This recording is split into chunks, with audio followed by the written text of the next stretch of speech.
Gihulagway ni Kanhi Cebu City Mayor Mike Rama nga kidnapping ang nahitabo ni Kanhi Presidente Rodrigo Duterte dungan sa pagdeklara nga mangusiya sa oposisyon sa Kabisay-an. Anang report ni Alan Domingo.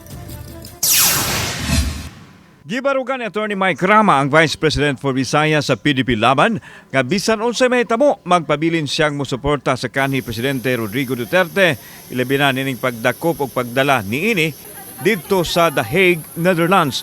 Gihulagway ni Rama nga usa ka pagpangdagit ang nahitabo sa kanhi Presidente nga mismo ang gobyerno ang nagtugot. That thing that occurred now, I have made a statement. It is just like kidnapping and snatching constitute, in my own perception, constructive declaration of martial law.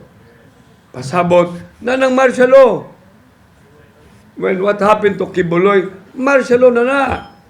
Sa pangutana, kunwa ba siya mahadlok subay sa kabugat sa iyang giluwatan nga pulong? Make a stand. Because if we will not make a stand, then who?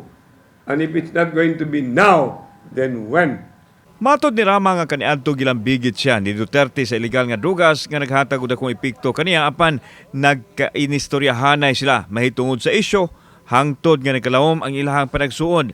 Bisan og halos tanan mitalikod sa kanhi Presidente gituman niya nga dili niya kinitalikdan.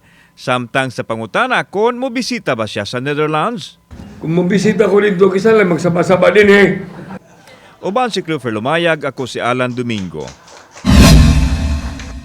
Balitang Bisdak.